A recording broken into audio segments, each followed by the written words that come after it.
नमस्कार साथियों, अपनी खबर पर आपका स्वागत है। आज हमारे साथ जुड़े हैं चरखी दादरी वार्ड नंबर 8 के पार्षद श्री नवीन प्रजापति जी। आज हम उनसे जानेंगे उनकी जीत के क्या कारण थे, कैसे वो विजयी प्राप्त हुए, कौन उनके विरुद्ध था, पार्टी ने कितनी मदद की, कितने वोटों से ही विजय हुए, वार्ड में क्या समस्याएं हैं। तो आइए आपसे मिलवाते हैं नवीन जी से। नवीन जी, अपनी खबर पर आपका स्वागत है। अपनी खबर के सभी दर्शकों का मैं धन्यवाद और स्वागत करता हूं, जिन्होंने मेरे वार्ड के मुद्दों के लिए समय निकाला और प्रशासन तक मेरे वार्ड की समस्याओं को पहुंचाने का मध्य का काम करेंगे। नवीन जी, सबसे पहले हमारा एक सवाल है कि आप किसके खिलाफ कितने वोटों से जीते हो? सीधा सा सवाल है। मेरा चुनाव, हम टोटल 3 कैंडिडेट थे वार्ड नंबर 8 में, और सीधा चुनाव मेरा जो अपने चेयरमैन साहब बख्शी सैनी, उनके छोटे भाई, बड़े भाई हैं विजेंद्र जी, उनके खिलाफ चुनाव था और 425 के जीत के अंदर से मैं विजय हुआ हूँ। अच्छा, मैं अपनी खबर के सभी दर्शकों को और चरखी दादरी के सभी नागरिकों को भाई नवीन जी की जीत की ढेर सारी शुभकामनाएं देता हूं आपको कि पहली बार आपने इलेक्शन लड़ा और पहली बार ही आपको विजय प्राप्त हुई। इसके लिए आप बधाई के पात्र हो। क्या ऐसे कारण थे, पब्लिक में आपने क्या ऐसे मुद्दे रखे कि पब्लिक आपको वोट देने पर मजबूर हो गई? मुद्दे जो वार्ड की, जो हमारे जो वार्ड से था, लगातार 3 बार से पार्षद रहा था और वार्ड में कुछ समस्याएं भी थी और वार्ड के लोग बदलाव भी चाहते थे। तो एक युवा होने के नाते, हिंदुत्व के मुद्दे के नाते, गौ माता की सेवा के नाते, और जो धर्म परिवर्तन वाले करवाने वाले आते हैं शहर में, उनके खिलाफ आवाज़ और उनको रोकने वालों में विशेष रूप से हमारी टीम और मैं काम करते थे। तो इन्हीं भावना को देखकर वार्ड के लोगों ने मुझे आशीर्वाद दिया। कोई ऐसा मुद्दा नहीं था वार्ड में कि जैसे हिंदुत्व को हटा दिया जाए, गौ माता को हटा दिया जाए एक बार, कि वार्ड में कोई ऐसी समस्या का आपने मुद्दा नहीं उठाया कि मैं जैसे ही विजय प्राप्त होगी मुझे तो मैं सबसे पहले आपकी ये समस्या दूर करूंगा? को वो मुद्दे बताइए। वो मुद्दे जी, सीवर की समस्या, सफाई की समस्या, ये हमारे वार्ड के सबसे प्रमुख, क्योंकि गली सड़कें तो शहर के अंदर के वार्ड हो गया हमारा, तो ये मुद्दे तो ज़्यादा मायने रखते हैं, क्योंकि बाहर की कॉलोनियों में कच्ची गलियाँ होती है, जो गलियों के मुद्दे उठाए, ऐसा कोई मुद्दा नहीं था। गलियाँ अच्छी हैं हमारी, सड़कें अच्छी हैं हमारे वार्ड की, एक लाइट की समस्याएं थी, उनके लिए काम चल रहा है, सफाई पे काम चल रहा है, और जो प्रमुख समस्या मेरे वार्ड की वो सीवर की समस्या है। सीवर की समस्या थी आपकी। आप भी एक मैं सवाल करता हूँ आपसे कि आप अपने नाम के पीछे नवीन हिंदू लगाते हैं, तो उस नवीन हिंदू लगाने के पीछे आप क्या संदेश देना चाहते हो पब्लिक को? मैं संदेश ये देना चाहता हूँ कि हमारी जो हिंदुत्व की जो जितनी भी जातियाँ हैं ना, जो जाति के आधार पर बटी हुई हैं, और चुनाव लड़ना तो जातीय समृद्धि पे होता है, ये तो सीधी ही बात है, लेकिन मैं उन जाति को बंधनों को तोड़कर सबको एक मंच पे सनातन धर्म की तरफ लाना चाहता हूँ। एक छोटे से आम आदमी कोई आवाज़ उठाता है तो शायद उसके लोग सुन नहीं पाते। इसी उद्देश्य से हमारी टीम ने, और हमने 5-6 वार्डों से चुनाव लड़े थे, उनमें से हम 4 वार्डों से जीत कर आए हैं, और वो यही संदेश है। कहीं कोई पार्षद बोले, कोई विधायक बोले, तो इस मुद्दे को लोग गौर से सुनेंगे और उनकी बात को ध्यान से सुनेंगे। इस विषय से राजनीति मानने का उद्देश्य था। अच्छा, इसी कारण आप अपने नाम के पीछे हिंदू नाम लगाते हैं? जी, हिंदू इसलिए लगाता हूँ। मैंने देखा आप शुरू से बीजेपी पार्टी के कार्यकर्ता रहे हैं, शुरू से ही अच्छी जान पहचान आपकी बीजेपी पार्टी में। तो बीजेपी पार्टी ने आपकी कितनी मदद की थी इस इलेक्शन में? क्योंकि हमने देखा कि आपके जो पार्षद के इलेक्शन थे उसमें जो नगर परिषद चरखी दादरी की जो चेयरमैन है बख्शीराम सैनी जी, वो भी पार्टी से आते हैं, उनके भाई वो भी बीजेपी से हो गए, उन्होंने आपके विरुद्ध इलेक्शन लड़ा। तो पार्टी ने किसकी मदद करी आप दोनों में से?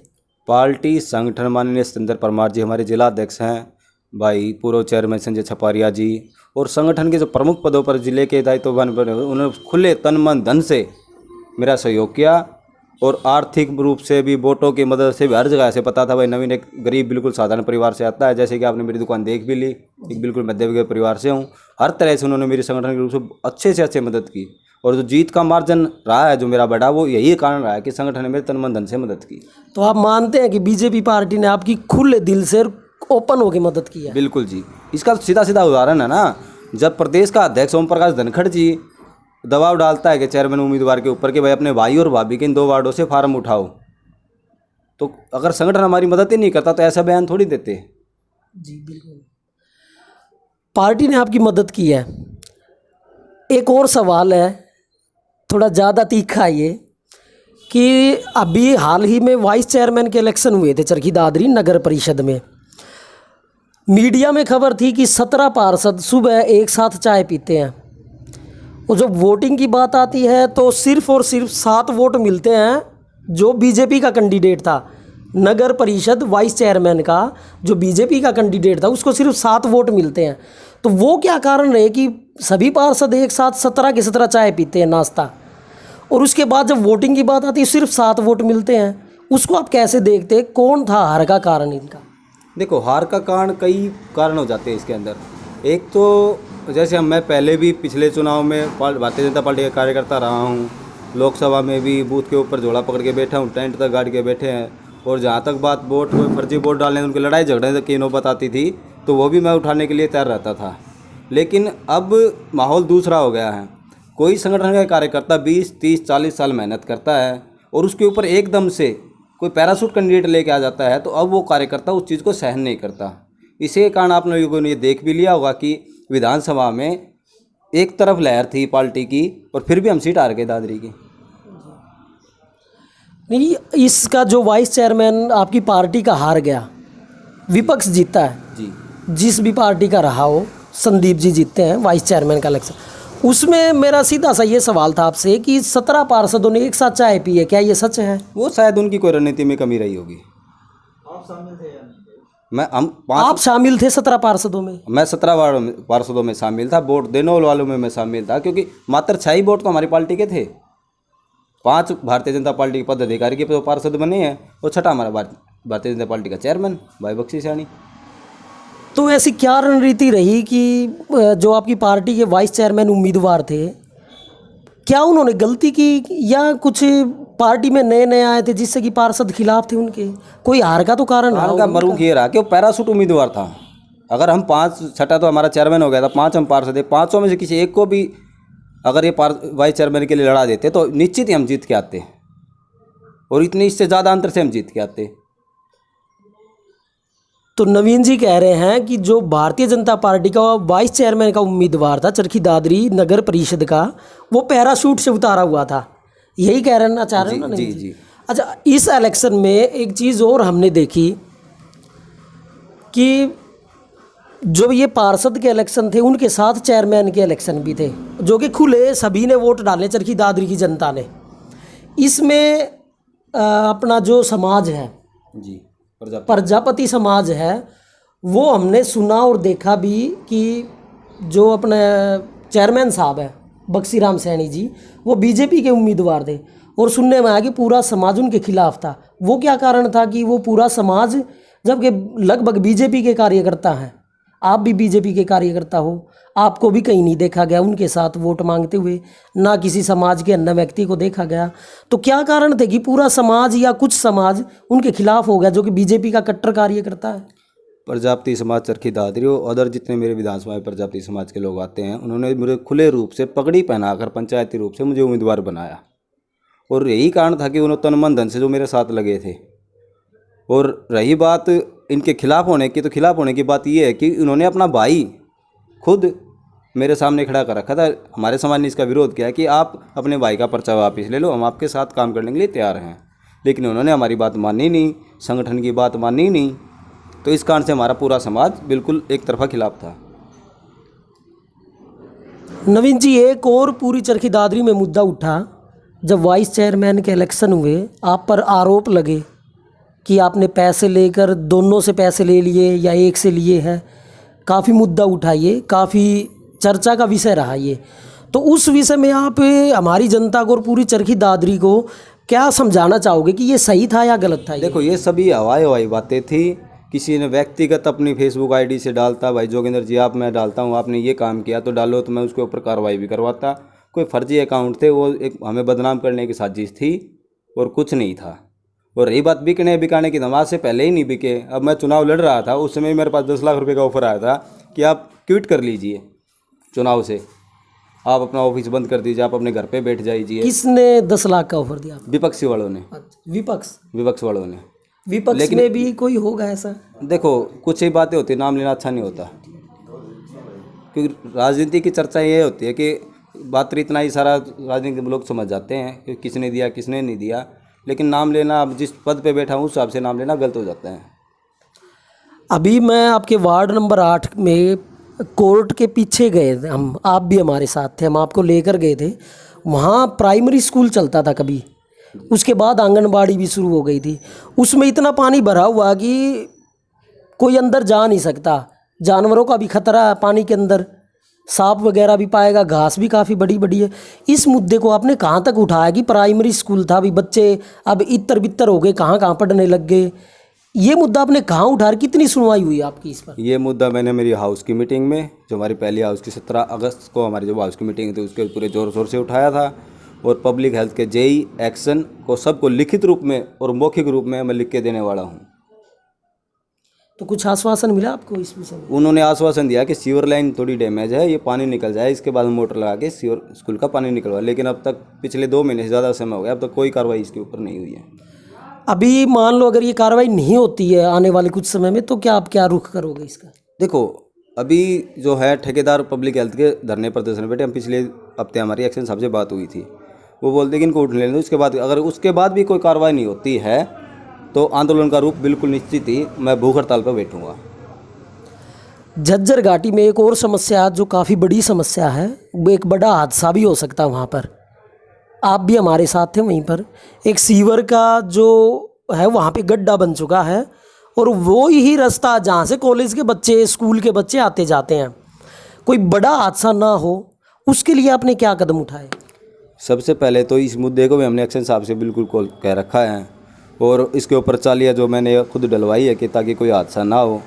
और ये जो सीवर है वो डैमेज बिल्कुल हो उसका, बहुत पुराना सीवर है, जब से हम तो समझदार हुए, जब से देखते हैं यार, पुराने समय से, कम से 35 से 40 साल पुराना सीवर, उसके आज तक कोई इसके ऊपर कोई काम नहीं होया।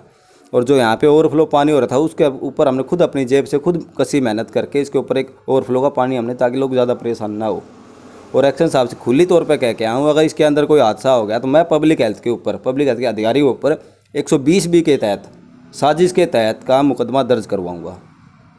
या तो इस समस्या को आपके चैनल के माध्यम से खुले तौर पे कह रहा हूँ, या तो इसको समस्या का समाधान करवाए, अन्यथा इसका अंजाम भुगतने के लिए प्रशासन तैयार रहे। कॉलेज रोड है एमसी साहब, जहाँ पे लगभग हजारों की संख्या में बच्चे पढ़ने जाते हैं, वो रोड काफ़ी दिनों से खस्ता हालत है उसकी।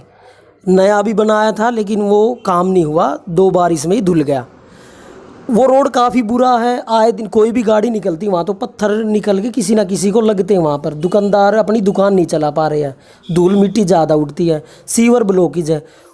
वो मुद्दा कहाँ तक उठाया आपने? क्या आपने उस एजेंडे में रखा ये मुद्दा? ये बिल्कुल, मैंने ये अपने पंचानंद चौक से वीर सावरकर द्वार तक इन सीवरों की सफाई की मांग उठाई थी। वो जो सफाई हो चुकी है उनकी, और उनके बिल्कुल सीवर को हमने खुलवा कर ऊपर से बिल्कुल अच्छे से सफाई करवा दी है।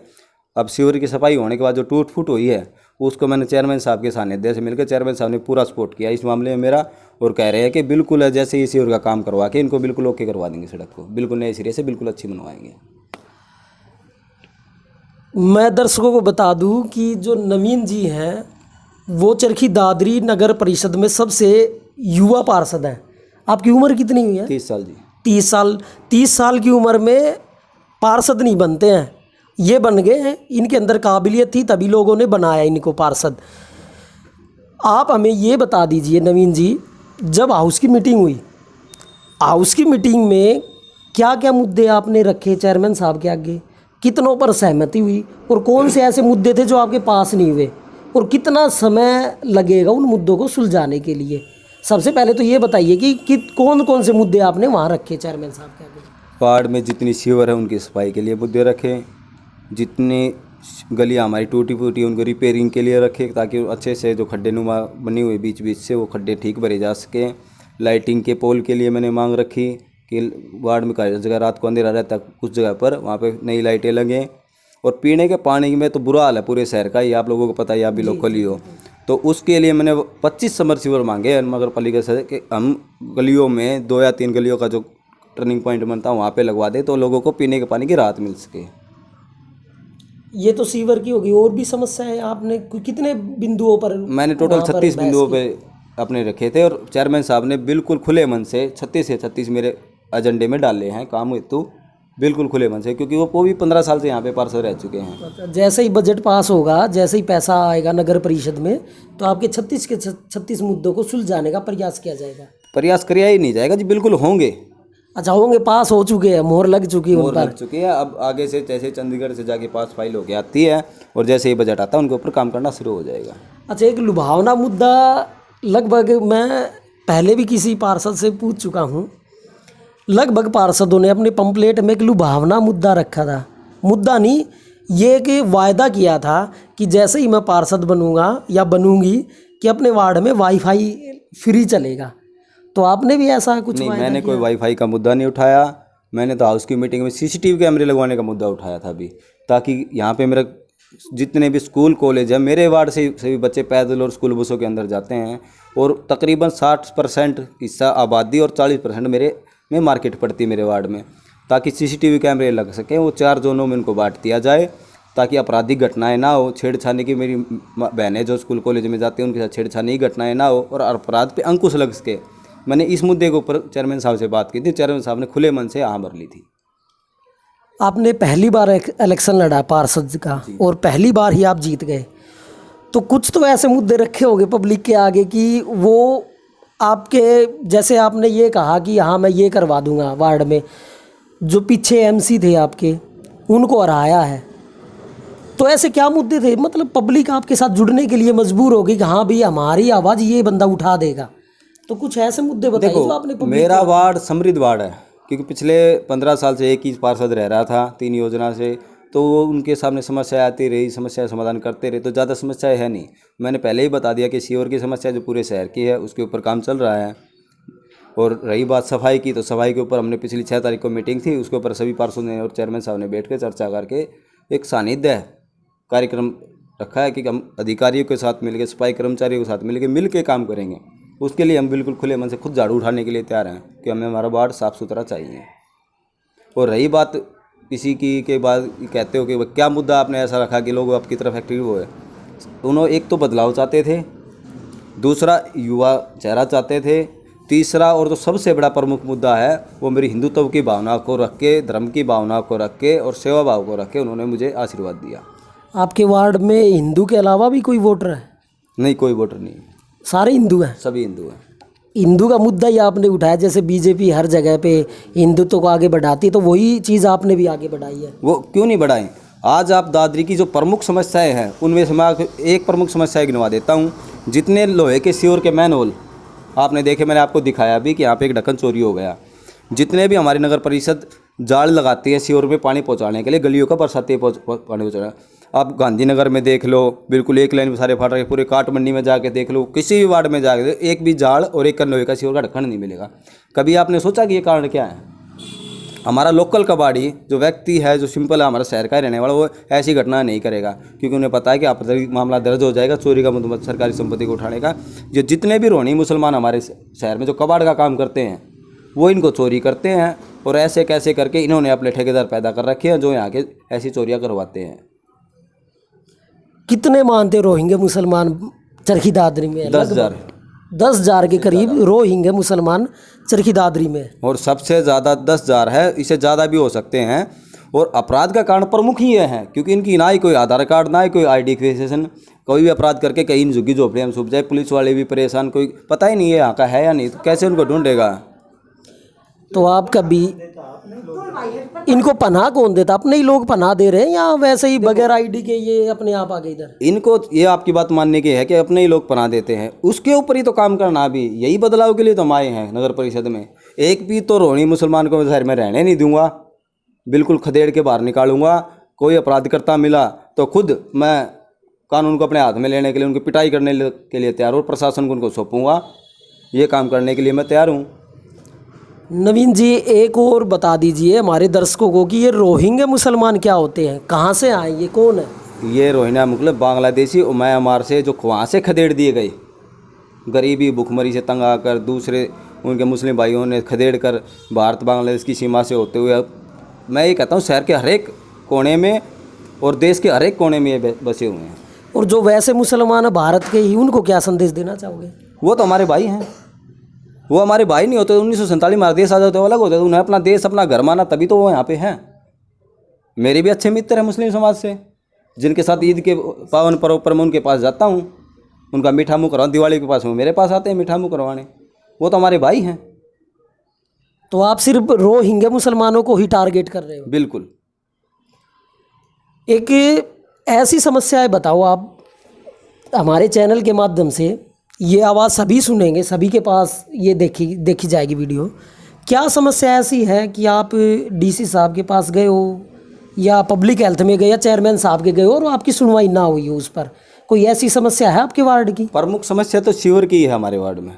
जो डीसी साहब से पहले वाले डीसी साहब से, उनसे भी, और अभी नई मैम आई इनसे भी हम मिल चुके हैं, और एक्शन से भी कई दफ़ा मिल चुके हैं। 8-8 10-10 पार्षद इकट्ठे हो गए उनके पास, 20-20 पार्षद भी उनके पास इकट्ठे, सभी सामूहिक रूप से गए हैं, लेकिन उनके कानों पर जूं तक नहीं रोकती। ये लोग चाहते हैं कि हम सड़कों पे उतरें, आंदोलन करें। अगर इनको उद्देश्य इनका यही तो एक बार खुले मन से बोल दें कि भाई आप लोग आंदोलन करो, तब हम आप लोगों का काम करेंगे। या हमारे पेशेंस का, हमारे धैर्य का ये देख रहे हैं कितना धैर्य, कब तक ये सहन करते हैं, ये पिंच कर देख रहे हैं, तो देख लो। ऐसा ना हो कि हम वार्ड के आम लोग, हमारी माताओं बहनों बुजुर्गों को साथ लेकर सड़कों पर बैठे आंदोलन करें। उसका अगर उसके बाद कोई रोड जाम होता है या कुछ होता है, उनके जिम्मेवार मात्र और मात्र प्रशासन होगा। ये खुले तौर पर मैं प्रशासन को कहना चाहता हूँ आपके चैनल के माध्यम से। पूरे दादरी की समस्या ये? बिल्कुल, पूरे दादरी की। तो कुछ आपने सुझाव भी रखे चेयरमैन साहब को या डीसी साहब के आगे कि भाई ऐसे करके ऐसे कर दिया जाए ताकि समस्या थोड़ी कम हो सके, उसका समाधान हो सके? कुछ सुझाव आपसे मांगे गए हो या आपने रखे हो चेयरमैन साहब के आगे, या पब्लिक हेल्थ में गए हो आप अपने सुझाव लेकर? पब्लिक हेल्थ तो हमारी सुनता ही नहीं। सुझाव तो तब मांगे वो हमारी सुने, मात्र आश्वासन देते करेंगे करेंगे करेंगे। और रही चेयरमैन साहब की बात, तो चेयरमैन साहब के मेरे इस वार्ड में कुछ एरिया पड़ता है जिसमें आधे से ज़्यादा वार्ड मेरा प्रभावित था, जिसमें 8 नंबर, 9 नंबर, 10 नंबर, 11 नंबर, 12, 13, 14, 16, 17 इन वार्डों का, 9 वार्डों का पानी मेरे यहाँ पे सीवर सिस्टम में आया था। जैसे ओवरफ्लो हो गए, लोग परेशान थे। मैंने चेयरमैन साहब को अपने प्लान दिए, ग्राउंड पे घूम के अच्छे से देख के उन्होंने उन प्लान पे काम किया, उससे राहत मिल चुकी है। और कल रात को भी आपने देखा है काम हुआ है, और आज रात को फिर काम होगा। मेरे वार्ड में सीवर का एक टेम्परेरी पाइप डाल के हम उसको राहत दिलाने के आम नागरिक को चाह रहे कि लोगों को परेशानी ना हो। एक आखिरी सवाल आपसे, काफ़ी मिर्ची सवाल है ये। आप चेयरमैन साहब के विरुद्ध थे, आपने ये कहा इलेक्शन में, चेयरमैन के इलेक्शन में, जिसको भी वोट दिए वो आपकी मन की बात है। अब आप पार्षद बन गए हो, बक्सीराम जी चेयरमैन है, अब कैसा तालमेल आपका उनके साथ? कितनी समस्याओं पे वो गौर फरमाते हैं? कितनी समस्या आपकी अभी पूरी कर चुके हैं? कितना आश्वासन देते हैं? अब कैसा तालमेल आपका उनके साथ? देखो, चुनाव में तो प्रतिनिधि होने के नाते विरोध तो होता ही है। जी बिल्कुल। शायद आमने सामने भाई भाई भी चुनाव लड़े तो प्रतिनिधि हो जाएंगे, तो आप 4 आरोप उन पे लगाएंगे, 4 हम लगाएंगे, ये तो लोग चलता है, राजनीति का हिस्सा होता है। जैसे आपने पहले एक सवाल किया था कि आप पे आरोप लगे थे, राजनीति का हिस्सा है। आरोप ही नहीं लगे तो नेता कैसे बनेंगे? और जो आरोप लगाने वाले एक बार सामने आके सम्मुख रूप से कहे, अपने व्यक्तिगत आके करो। नहीं तो पार्षद साहब, मैं आरोप नहीं लगा रहा कोई भी, ना कोई आरोप लगा। हमने सिर्फ एक सवाल किया आपसे कि अब आपकी चेयरमैन साहब के साथ कैसी बनती है? क्या मतलब आपके जो मुद्दे हैं उन पे अमल फरमाया जाता है, मुहर लगती है पक्की कि हाँ भी आपका काम हो जाएगा? मैं आपके इसी सवाल पे आ रहा हूँ, लेकिन इससे पहले मैं ये बताना चाहता हूँ, मैं आपके ऊपर आरोप नहीं लगा रहा। मैं आपके चैनल के माध्यम उन लोगों से खुले तौर पर चैलेंज देना चाहता हूँ कि आए सामने और आरोप को साबित करके दिखाएं। और रही दूसरी बात, हमने सवाल किया कि चेयरमैन के साथ, चेयरमैन साहब बिल्कुल छोटे भाई की तरह मुझे रखते हैं। जो समस्या समाधान है, मिलजुल के समस्या समाधान करते हैं, जो जितना हो पाता है संभव। और जब उनके हाथ की बात नहीं है तो हम उसके लिए अधिकारियों से उनको सलाह देते हैं, हमारी सलाह मानते भी हैं। और जो थी चुनाव की बात, तो हमारी 19 तारीख का चुनाव था, 22 को रिजल्ट आया था। उसके बाद मैंने तो पीछे का सारा सिस्टम, आरोप प्रति आरोप, वोट मांगना, कुछ करना था, वो मैंने डिलीट मार दिया। बिल्कुल मैं उनको बड़े भाई की तरह मानता हूँ और काम करने के ऊपर विश्वास रखता हूँ। अगर शहर के विकास के लिए नवीन की कहाँ भी जरूरत हो, बक्सीराम सैनी चेयरमैन को बिल्कुल उनको उनके कंधे से कंधे मिला खड़ा मिलूंगा। और लेकिन जहाँ भी शहर के विकास के विरुद्ध कोई काम करेगा तो उतना ही डट के मैं विरोध भी करके दिखाऊंगा चेयरमैन साहब का। हमें सिर्फ शहर में काम चाहिए और विकास चाहिए। नवीन जी का कहना है कि हमें शहर में काम चाहिए और विकास चाहिए, ना ये पार्टी को सर्वोपरि मानते हैं, ना किसी व्यक्ति विशेष को सर्वोपरि मानते हैं, सिर्फ काम। क्योंकि जनता में काम के मुद्दों को उठाकर ही ये पार्षद चुने गए हैं। और उन्हीं मुद्दों को सुलझाने के लिए, उनको पूरा करने के लिए अभी बक्सी राम जी के पास भी हर समय जाते रहते हैं, चाहे अपने डीसी साहब हो या पब्लिक हेल्थ हो। नवीन जी, कुछ आप अपनी तरफ से हमारे दर्शकों को कुछ कहना चाहोगे? मैं सभी दर्शकों को एक संदेश देना चाहता हूँ चैनल के माध्यम से कि जितना भी आप हार्ड प्लास्टिक, छोटा शैम्पू के सैशे, पॉलीथीन, इनका प्रयोग मुझे लगता है कि बिल्कुल तो बंद नहीं कर पाएंगे, क्योंकि इन लोगों के आम जीवन में रच चुका है। लेकिन कम से कम आप वो डस्टबिन में इनको डालें, कूड़े की गाड़ी आती है उसके अंदर, सीवर में मत डालें। मेन प्रमुख कारण ये है कि छोटी बोतलें, शैम्पू के पाउच, पॉलीथीन, ये है ना, ये सीवर को ब्लॉकेज करने का काम करते हैं। सभी दर्शकों से, सभी आम नागरिक, दादरी की जनता से हाथ जोड़ के अपील है कि सिर्फ और सिर्फ आप लोग इनको डस्टबिन में यूज करें, ताकि ये सीवर ब्लॉकेज न हो और आप लोगों को भी स्वस्थ रहें, बीमारियां न फैले और प्रशासन को भी परेशान न होना पड़े। तो ये थे हमारे साथ वार्ड नंबर 8 के युवा और बहुत ही संघर्षशील पार्षद श्री नवीन प्रजापति जी। सॉरी, आज ही हमारे कैमरामैन कुछ सवाल करना चाह रहे हैं आपसे बीच में। लोगों के बारे में जो लंबी बीमारी चली हुई है, आपने कहा है कि हम गौ माता और हिंदुत्व का मुद्दे लेकर लड़ रहे हैं, तो उनके बारे में आपने क्या योजना बनाई? हमारे गौ माता की पूरी दादरी की टीम और हमारे बोंद के नवीन योगी जी, जिन्होंने चिकित्सा खोल रखा है बोंद में, उनके साथ मिलकर हमने प्रशासन से मांग की थी। प्रशासन ने हमारी सुनी नहीं, उसके लिए हम धरने पर बैठे थे। मैं खुद धरने पर बैठने वाला हूँ, चाय पानी की व्यवस्था करने वाला हूँ, दरी बिछाने वाला हूँ। उसके खिलाफ हमने डीसी साहब से बात की और हमारे विभाग के जो पशुपालन विभाग के अधिकारी, उनसे बात की, चेयरमैन साहब और एमई से बात की। हम सामूहिक रूप से बैठकर चेयरमैन साहब ने और एमई साहब ने मिलकर और पार्षदों ने मिलकर नगर परिषद की ज़मीन को हमने उनको दिया है कि आप इनको एक जगह पे रख लो और इनका इलाज जब तक ठीक ना हो इलाज करा लो। इसके लिए हमने कार्य किया है। गौ माता के लिए है या जो ये आवारा पशु घूम रहे उनके लिए भी? देखो, गौ माता, आवारा पशु घूम रही है, वो भी तो हमारी गौ माता ही हैं। नहीं, जिसमें खागड़ वगैरह है, कोई भी हो। ये सर, एक मिनट बीच में आपको क्षमा चाहता हूँ, रोक रहा हूँ मैं। चरखी दादरी के किसी वार्ड में, किसी भी रोड पर आप चले जाओ, आपको आवारा पशु घूमते मिलेंगे, जिससे आए दिन हादसे होते रहते हैं। एक्सीडेंट तो सुनने को मिलते हैं कि आवारा पशु ने गाड़ी के अंदर टक्कर मार दी या बाइक सवार गिर गया, ये हादसे होते रहते हैं।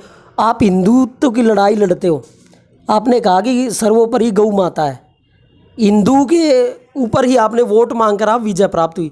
तो वो जो आवारा पशु खागड़ वगैरह है, उनको भी तो जैसे गौ माता के लिए गौशाला है, तो उनका भी तो कुछ रहना होना चाहिए कि कहीं ना कहीं उनको भी रोका जाए, उनकी देखभाल की जाए।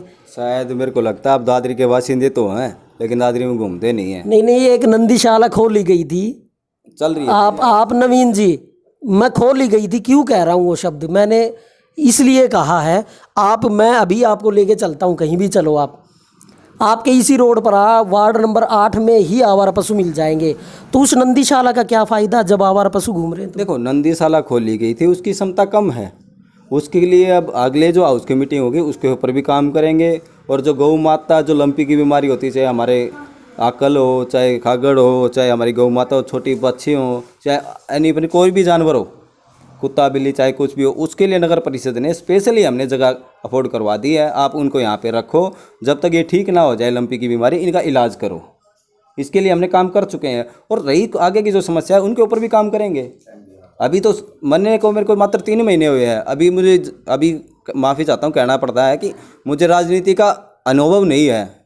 अब नगर परिषद में पहली बार गई, सिर्फ मात्र एक हाउस की मीटिंग हुई है। अभी मात्र 3 महीने, 57 महीने तो अभी और बाकी हैं। बिल्कुल काम जो मैंने वादे किए थे उन काम को बिल्कुल और बिल्कुल करके दिखाऊंगा। तो साथियों, ये थे हमारे साथ नवीन प्रजापति जी, वार्ड नंबर 8 के पार्षद। बहुत ही अच्छे तरीके से इन्होंने हमारे तीखे सवालों का जवाब दिया। कितना इनका काम है, कितना पेंडिंग है, इन्होंने बताया कि मैंने हाउस की मीटिंग में सारे मुद्दे 36 बिंदुओं पर इन्होंने मांग रखी, जो कि 36 के 36 नगर परिषद के जो चेयरमैन हैं श्री बक्सीराम सैनी जी, उन्होंने हामी भर दी है, उन पर मोहर लगा दी है कि जैसे ही बजट आएगा उन सब आपके 36 के 36 कार्य सफलतापूर्वक किए जाएंगे। तो मैं फिर से चैनल के माध्यम से और हम सब के माध्यम से आपको फिर से बधाई देता हूं नवीन जी कि आप अच्छे मार्जिन से विजय प्राप्त हुई आपकी, और युवा पार्षद हैं। मैं फिर से सभी चैनल के सभी दर्शकों का धन्यवाद करता हूँ और नवीन जी का भी करता हूँ कि आज इतना कीमती समय हमें दिया। धन्यवाद नवीन जी का भी और सभी दर्शकों का धन्यवाद।